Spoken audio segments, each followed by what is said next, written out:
নমস্কার বন্ধুরা, সোনার কিচেন ঘরে তোমাদেরকে স্বাগত জানাই। তো আজ আমি তোমাদেরকে খুবই মজাদার একটা রেসিপি বানিয়ে দেখাবো। তো এই রেসিপির ভিডিওটি পুরো দেখার অনুরোধ রইল। আর এই রেসিপিটি যদি ভালো লাগে কমেন্ট করো, লাইক শেয়ার সাবস্ক্রাইব করে আমার পাশে থেকো। যারা এখনও আমার চ্যানেলটিকে সাবস্ক্রাইব করেছো তাদেরকে অসংখ্য অসংখ্য ধন্যবাদ। যারা এখনও আমার চ্যানেলটিকে সাবস্ক্রাইব করোনি, অনুরোধ রইল আমার চ্যানেলটিকে সাবস্ক্রাইব করে আমার পাশে থাকার জন্য। যারা আমার ফেসবুক পেজ থেকে দেখছো তাদের কাছে অনুরোধ রইল ফেসবুক পেজটা একটা লাইক দিয়ে একটু ফলো করে দেওয়ার জন্য। তো আজ আমি খুবই মজাদার একটা রেসিপি বানাবো। তো রেসিপিটি বানানোর জন্য এখানে দেখো আমি শিম নিয়েছি। তো আজ আমি বানাবো সর্ষে শিম। তো তার জন্য দেখো আমি এখানে কিছু শিম নিয়েছি। শিমটা আমি এইভাবে দুটো দিক কেটে শিমের যে মাঝখানে একটা সুতোর মতন থাকে ওইটা আমি তুলে নেব। শিমটা এতটাই নরম যে মাঝখানে সুতোটা কিন্তু উঠছে না। তো এইভাবে আমি দুটো দিক কেটে নেব। তো পুরো শিমটা আমি এইভাবে দুটো দিক কেটে মাঝখানে সুতোটা তুলে নেব।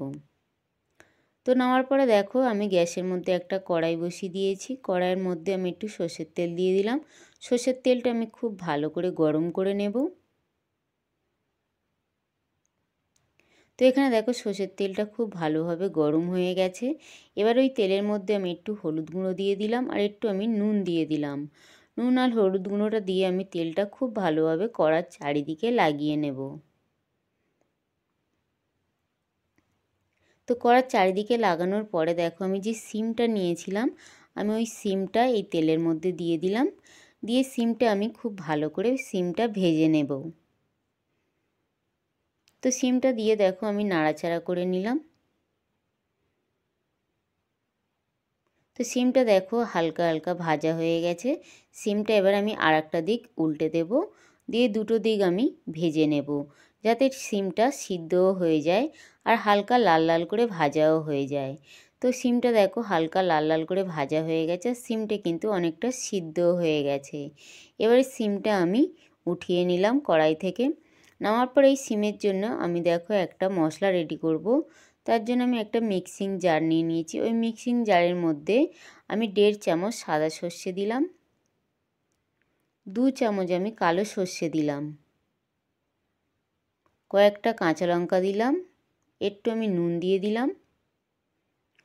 দিয়ে আমি ঢাকা দিয়ে খুব ভালো করে আগে সর্ষেটা পিষে নেব। নিয়ে অল্প করে একটু জল দিয়ে সর্ষেটা খুব ভালো করে একটা পেস্ট তৈরি করে নেব। তারপরে দেখো আবারও আমি গ্যাসের মধ্যে কড়াইটা বসিয়ে দিলাম। দেওয়ার পরে ওই কড়াইয়ের মধ্যে আমি একটু সর্ষের তেল দিয়ে দিলাম। ওই সর্ষের তেলটা ভালোভাবে গরম হয়ে যাওয়ার পরে আমি একটা শুকনো লঙ্কা 2 টুকরো করে দিলাম আর একটু আমি কালো জিরে দিয়ে দিলাম। কালো জিরে শুকনো লঙ্কাটা ভেজে নেব।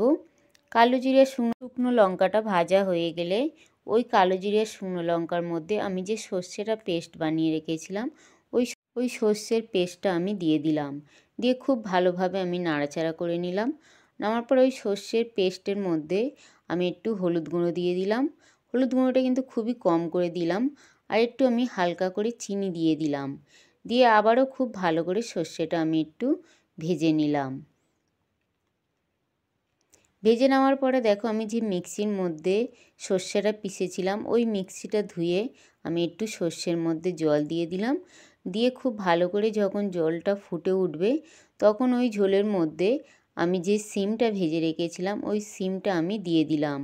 শিমটা দিয়ে আবারও আমি কিছুক্ষণ ফুটিয়ে নেব। তো কিছুক্ষণ ফোটানোর পরে এখানে দেখো আমার শিম সর্ষে কিন্তু পরিবেশন করার জন্য পুরো রেডি হয়ে গেছে। আর কত সুন্দর দেখতে লাগছে, আর গরম গরম ভাতের সঙ্গে খেতে কিন্তু অসাধারণ লাগে।